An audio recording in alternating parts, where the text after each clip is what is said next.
Olá, tudo bem?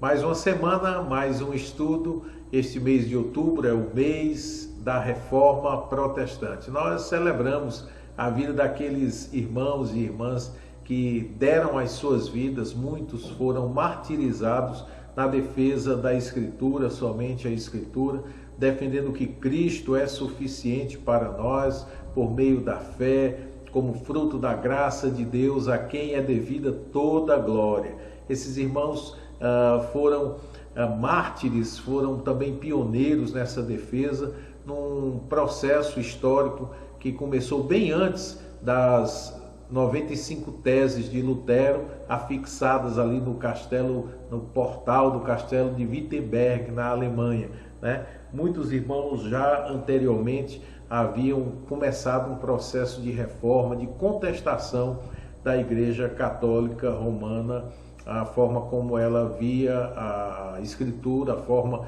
como ela interpretava a Escritura, e ao longo do tempo isso foi se solidificando, um movimento que Deus começou no coração de cristãos simples, teólogos, e que estes foram sendo atraídos por Deus para no momento propício se unirem e dar então início à Reforma Protestante. Semana passada nós vimos como a Escritura, e somente a Escritura, é a base daquilo que nós cremos e daquilo que nós defendemos e vivemos.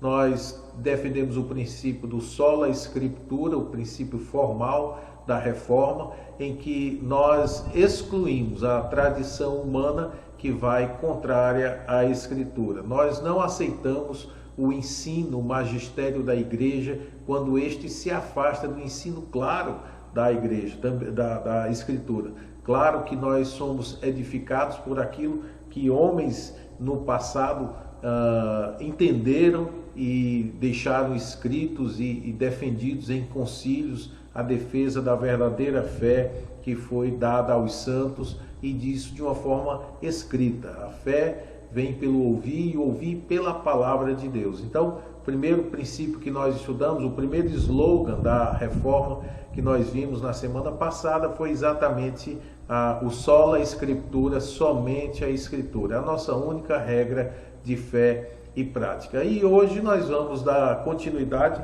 com o estudo de mais um slogan da reforma, que é o Solus Christus, ou somente Cristo. Isso para nós parece muito óbvio, né? Qualquer igreja cristã deveria achar isso a coisa mais natural, mais simples possível, porque se é cristã, como é que algo mais além de Cristo pode estar sendo falado ou sendo defendido dentro da igreja cristã? Mas infelizmente era o que acontecia. Para você entender o significado dessa expressão, é necessário que a gente volte um pouco para a teologia católica romana medieval, que continua sendo a mesma de hoje em dia. A teologia católica romana, ela defende que a nós é infundida uma graça com o batismo. Nós nos tornamos regenerados, nós nascemos de novo, segundo o pensamento católico romano.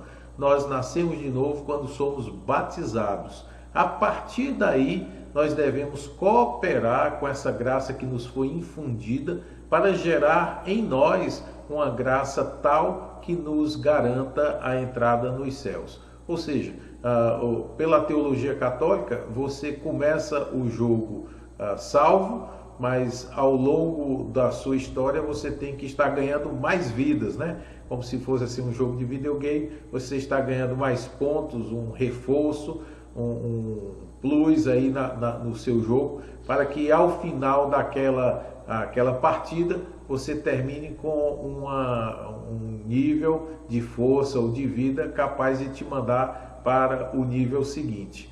A ideia é mais ou menos essa: você recebe graça salvífica no batismo e a partir daí você coopera com essa graça para ir se tornando cada vez mais santo, para que aí sim, ao final da sua vida, você possa ser salvo ou não.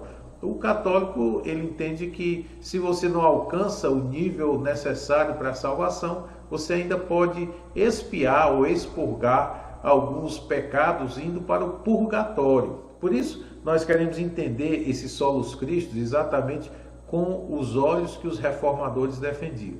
Eles acreditavam que, ao contrário do que a Igreja Católica Romana dizia, Cristo e somente Cristo era suficiente para garantir a salvação. Não havia necessidade de sacerdotes ou de sacramentos que pudessem renovar o crédito de vidas, né?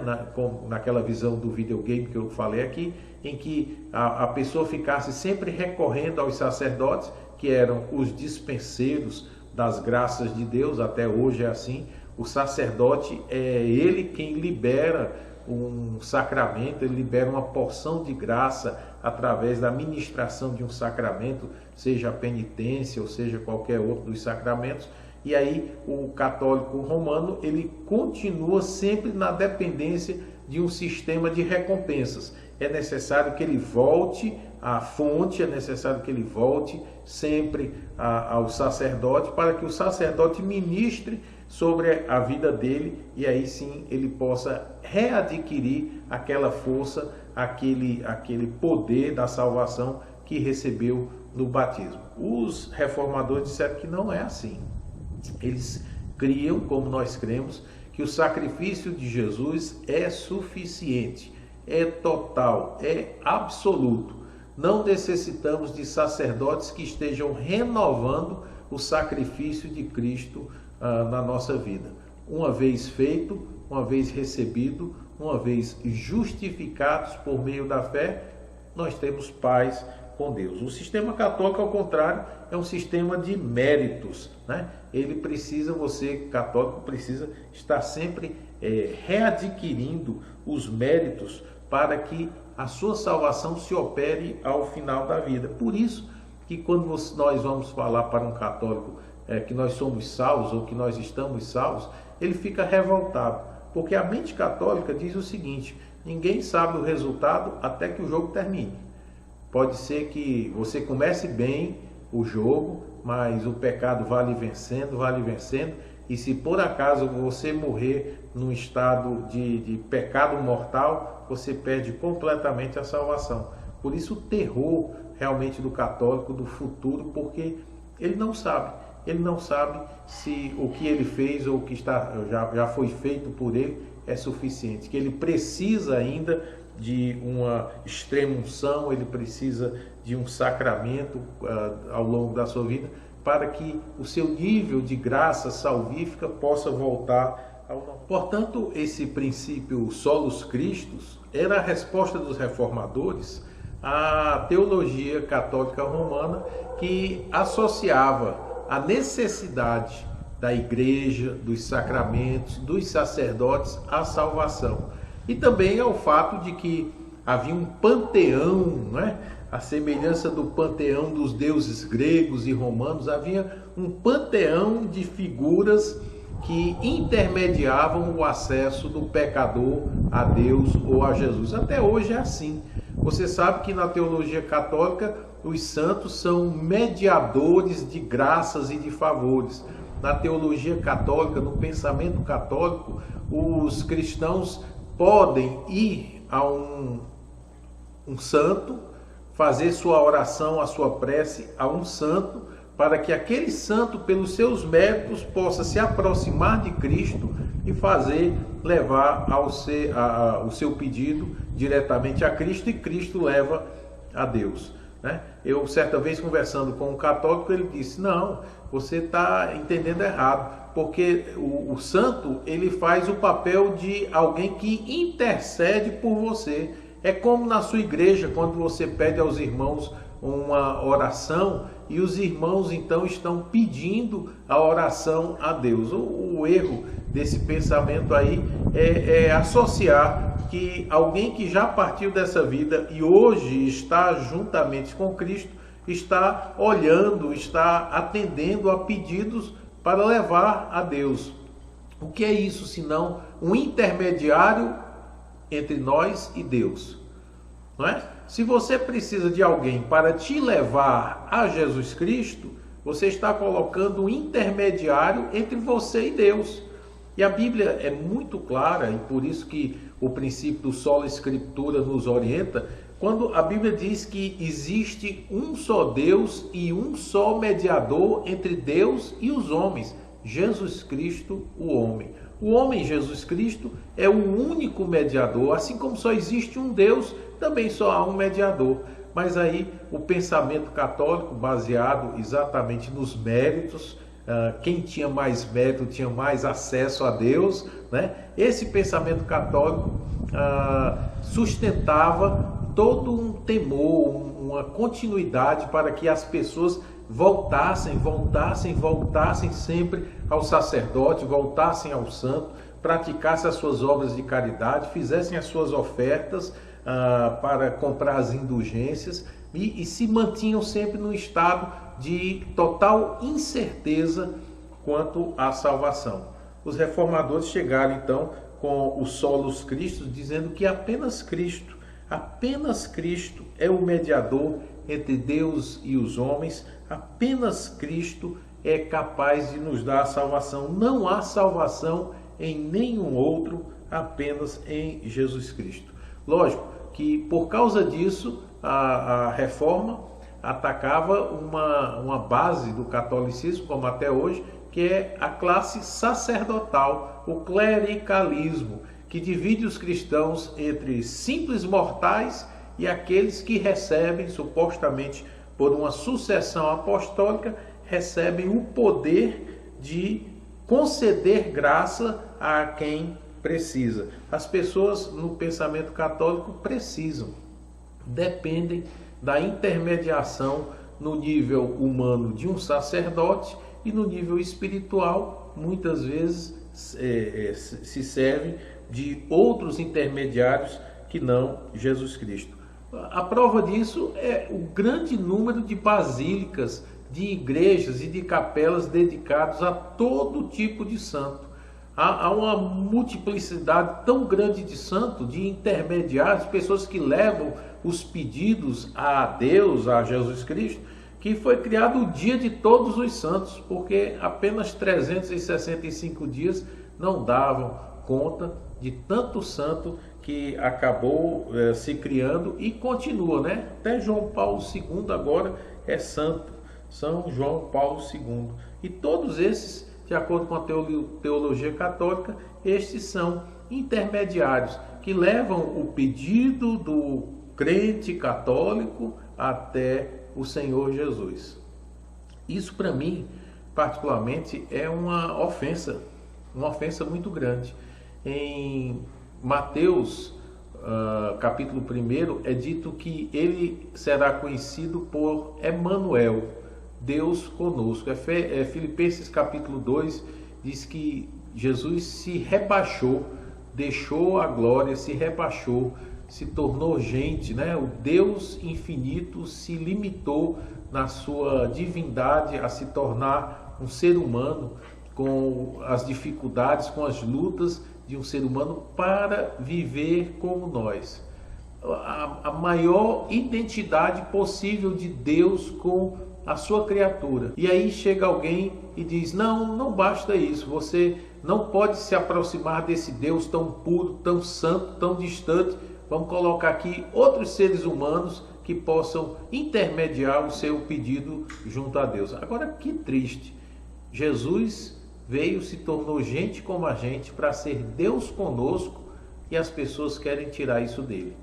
Eu acho realmente ofensivo, diante de tudo que o Senhor passou, depois de ter conquistado o direito de ser Deus conosco, de andar com a gente, sentir as nossas dores, sentir os nossos problemas. Alguém diz: não, mas ele não basta, ele não serve para conhecer a nossa dor e a nossa dificuldade. Vamos arrumar outras pessoas, por mais santos que sejam, e vamos levar nossos pedidos a essas pessoas. Não queremos falar diretamente com ele. Que dor, né? Por isso, os reformadores batiam muito nessa tecla do Solus Christus, né? Não precisa absolutamente de qualquer outro intermediário entre Deus e nós, né? Por que a gente considera Jesus digno de toda essa honra? Primeiro, a Bíblia diz que Jesus é a resposta de Deus da promessa feita em Gênesis 3,15. Você sabe que depois que Adão e Eva pecaram, quando Deus vai confrontar Adão, Eva e a serpente, ele lança ali uma profecia que diz: porém inimizade entre ti, falando da serpente, entre ti e a mulher, e entre a tua semente e a sua semente. Esta, a semente da mulher, te ferirá a cabeça, e tu lhe ferirás o calcanhar. Jesus é digno de ser honrado porque ele é a semente da mulher que veio desfazer as obras do diabo, como diz 1 João 3,8. Para isto o Filho de Deus se manifestou, para desfazer as obras do diabo. E o apóstolo Paulo diz em Romanos 16:20 que o Deus de paz esmagará em breve Satanás debaixo dos vossos pés. Ele é o cumprimento, Jesus é o cumprimento de várias profecias do Antigo Testamento. Por exemplo, Isaías 7,14 diz: portanto, o mesmo Senhor vos dará um sinal. Eis que a Virgem conceberá e dará à luz um filho e chamará o seu nome Emanuel. Isso nós vimos o cumprimento exatamente na abertura dos evangelhos, né? Mateus e Lucas, é dito exatamente que Maria, quando ainda não havia conhecido nenhum homem, era de fato uma virgem. Ela se achou grávida pelo poder do Espírito Santo e nasceu de fato um filho de uma virgem, e o seu nome foi Deus conosco, Emanuel. O Salmo 22 existem várias profecias a respeito da crucificação. 22:7 está dito: todos os que me veem zombam de mim, estendem os lábios e meneiam a cabeça, dizendo: confiou no Senhor, que o livre-o, pois nele tem prazer. Você lembra o que é que a multidão falava na crucificação de Jesus? Exatamente isso daqui. Salmo 22:16, o Senhor diz: pois me rodearam cães, o ajuntamento de malfeitores me cercou. Jesus foi crucificado no meio de dois malfeitores. Ele estava cercado pelos malfeitores. E ainda diz mais no final desse verso 16: traspassaram-me as mãos e os pés. Olha só que coisa, né?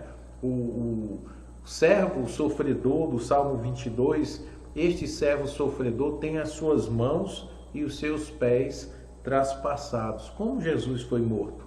Exatamente pela crucificação. O Salmo 22:18 continua dizendo: repartem entre si as minhas vestes e lançam sortes sobre a minha roupa.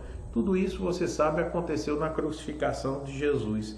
Miqueias, capítulo 5, versículo 2, cita o nome da cidade onde Jesus haveria de nascer. E tu, Belém Efrata, posto que pequena entre os milhares de Judá, de ti me sairá o que governará em Israel, e cujas saídas são desde os tempos antigos, desde os dias da eternidade. Aquele cuja existência desde os dias da eternidade nasceria em Belém Efrata. Zacarias 9:9 é a referência à entrada triunfal de Jesus em Jerusalém, e onde está escrito: alegra-te muito, ó filha de Sião, exulta, ó filha de Jerusalém, eis que o teu rei virá a ti, justo e salvador, pobre e montado sobre um jumento, e sobre um jumentinho, filho de jumenta. Então você vê aí tantas profecias que apontam para a pessoa de Jesus. Por que nós defendemos o somente Cristo? Porque nunca ninguém agiu como Jesus Cristo. Ele tem uma história única, ele é alguém ungido por Deus, ele é o único realmente Salvador a quem nós devemos devoção e amor. Jesus também é único no seu amor de Deus. Deus o amou de uma forma única. Mateus 3,16, após o batismo de Jesus, sendo Jesus batizado, saiu logo da água, e eis que se lhe abriram os céus, e viu o Espírito de Deus descendo como pomba, e vindo sobre ele. E eis que uma voz dos céus dizia: Este é o meu Filho amado, em quem me comprazo. Deus deu a Jesus um nome que é sobre todo outro nome. Filipenses 2,9 diz isso. Por isso também Deus o exaltou soberanamente e lhe deu um nome que é sobre todo nome. Deus escolheu Jesus para ser o nosso único mediador. 1 Timóteo 2,5. Porque há um só Deus e um só mediador entre Deus e os homens, Jesus Cristo, homem. Deus também escolheu Jesus como o único meio de salvação, como diz Atos 4,12. E em nenhum outro há salvação, porque também debaixo do céu nenhum outro nome há dado entre os homens pelo qual devamos ser salvos. Nenhum outro nome há entre os homens pelo qual alguém pode ser salvo. É somente Cristo. João 14,6 Jesus havia dito: Eu sou o caminho, a verdade e a vida, e ninguém vem ao Pai a não ser por mim. Por isso a salvação é exclusiva através de Jesus Cristo. Solos Cristo. 1 João 2,1 diz que Deus escolheu Jesus como nosso advogado, né? Meus filhinhos, estas coisas vos escrevo para que não pequeis. E se alguém pecar, temos um advogado para com o Pai, Jesus Cristo, o justo. Eu acho essa expressão de João maravilhosa. Ela me lembra um texto de Zacarias 3, de 1 a 7, 1 a 7, em que Zacarias tem uma visão do sumo sacerdote Josué, o qual estava diante do anjo do Senhor, e Satanás estava à sua mão direita para se lhe opor. Eu acho essa visão muito ilustrativa desse princípio aí, de que Cristo é o nosso advogado. Josué, o sumo sacerdote, está ali e Satanás está presente diante do anjo do Senhor para o acusar, para dizer alguma coisa contra ele, né? Mas o verso 2 diz: Mas o Senhor disse a Satanás: O Senhor te repreenda, ó Satanás. Sim, o Senhor que escolheu Jerusalém te repreenda. Não é este um tição tirado do fogo? Josué, olha que coisa linda, Josué, vestido de vestes sujas, estava diante do anjo. Então respondeu aos que estavam diante dele, dizendo: Tirai-lhe estas vestes sujas. E a Josué disse: Eis que tenho feito com que passe de ti a tua iniquidade, e te vestirei de vestes finas. E disse eu: Ponham-lhe uma mitra limpa sobre a sua cabeça. E puseram uma mitra limpa sobre a sua cabeça, e vestiram-no das roupas, e o anjo do Senhor estava em pé. A visão que eu tenho aí é exatamente da justiça de Cristo sendo imputada sobre a vida do pecador. O sumo sacerdote estava com as vestes sujas, mas o Senhor disse: Eu passei de ti a tua iniquidade. Agora vista-se com a roupa limpa, coloque uma mitra limpa sobre a sua cabeça. E é isso que o Senhor faz conosco. Quando Satanás nos acusa no céu, nós temos um advogado, um único advogado diante do Senhor para nos defender. Cristo, queridos, é tudo em todos.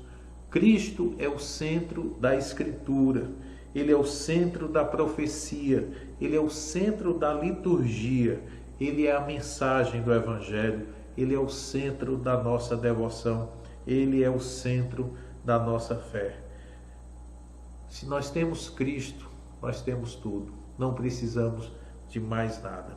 Essa era a mensagem que os reformadores traziam e é que nós também trazemos na nossa igreja. Como nós afirmamos o Solos Cristo nos dias de hoje?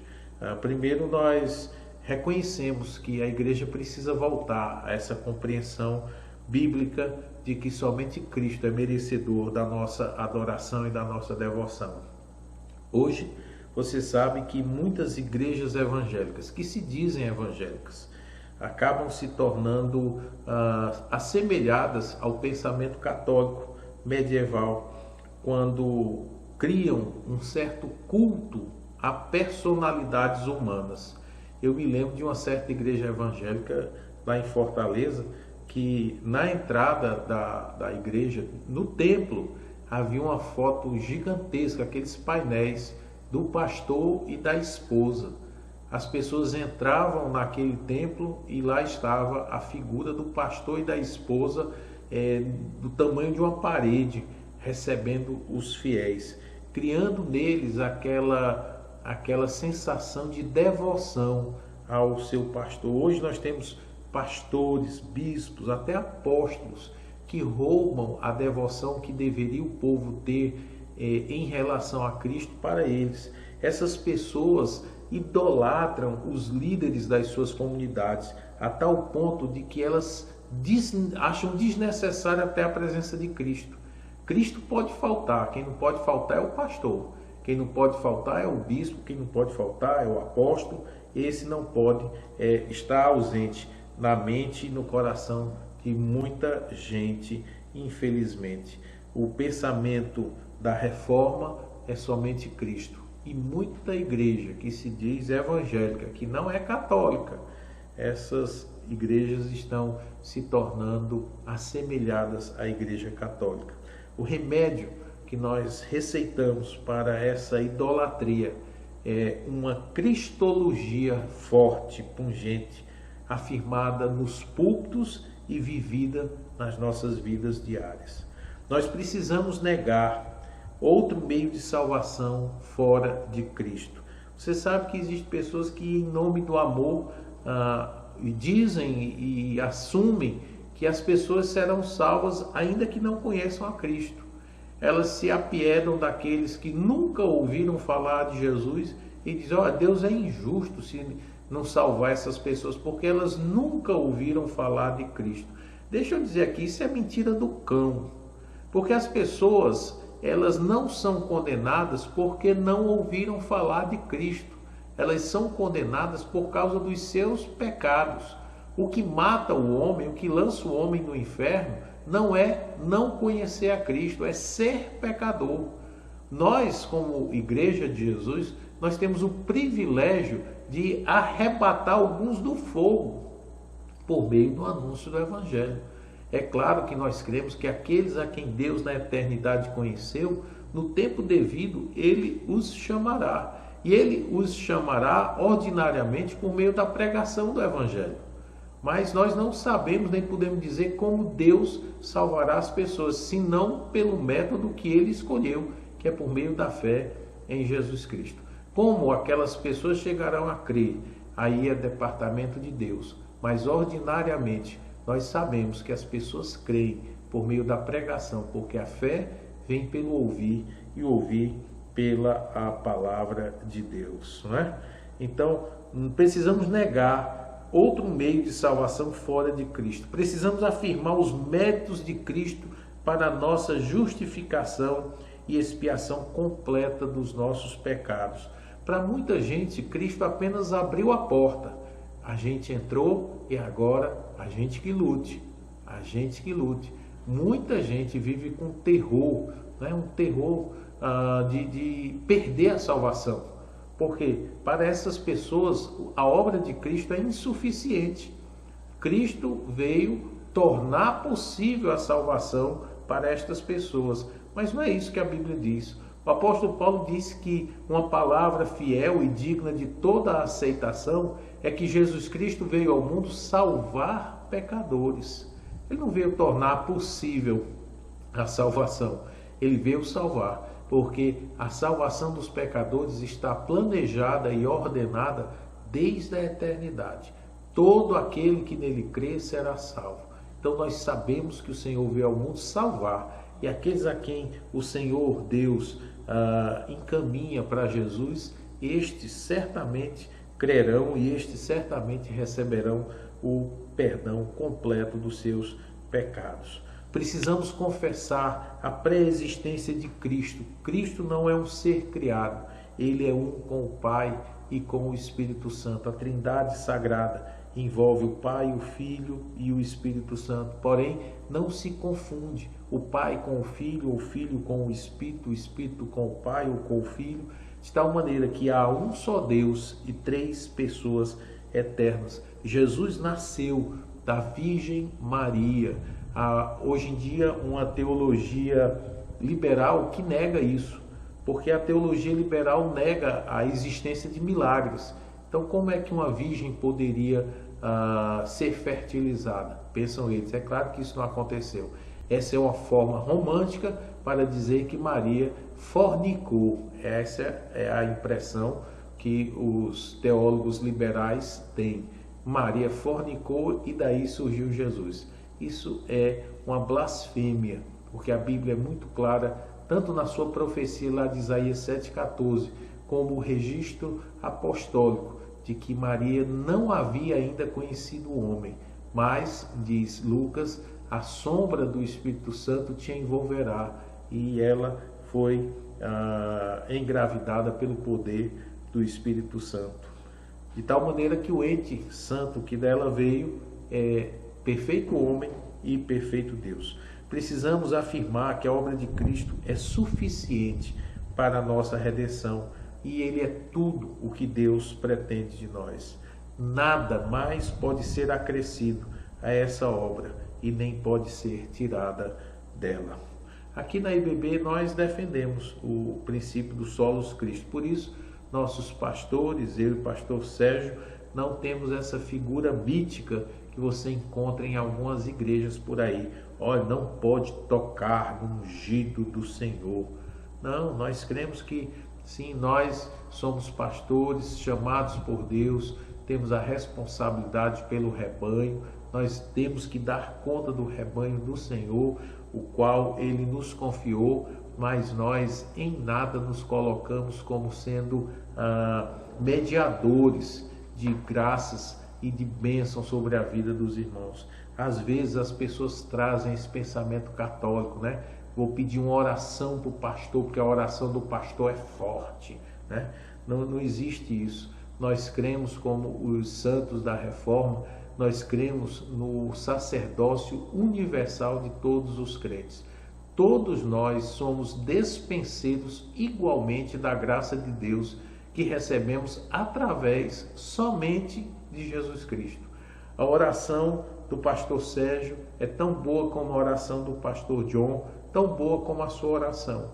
A oração, nós entramos na presença de Deus em nome de Jesus.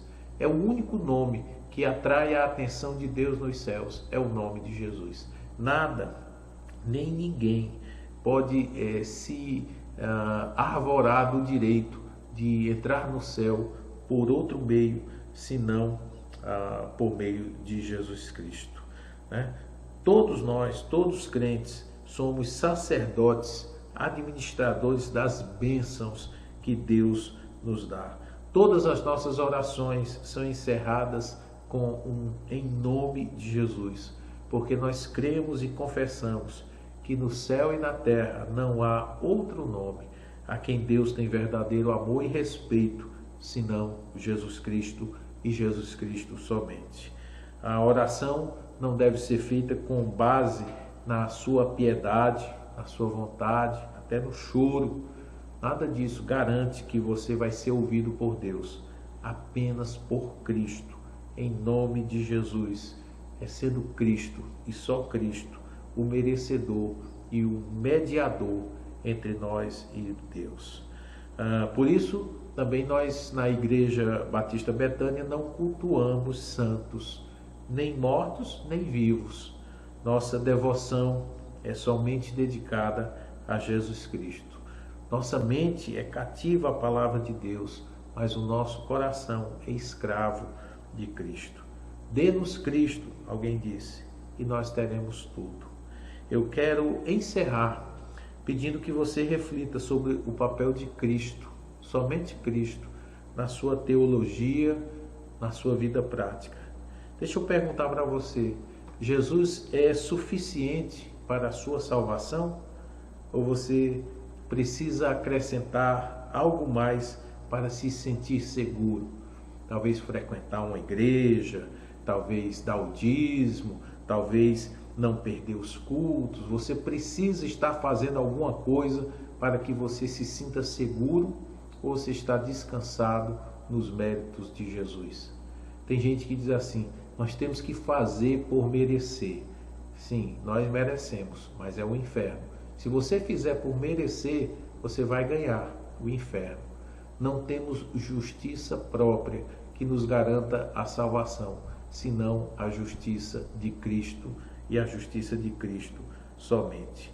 Me deixe perguntar ainda, você acredita na mediação de Cristo em seu benefício como advogado junto do Pai? Se você acredita que Cristo está no céu como seu advogado, por que você foge da presença de Deus? Por que é que você muitas vezes se sente rejeitado ou se sente que está afastado de Deus?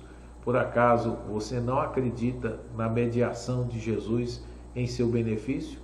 E por fim, nas suas angústias, basta Jesus ou é preciso algo mais?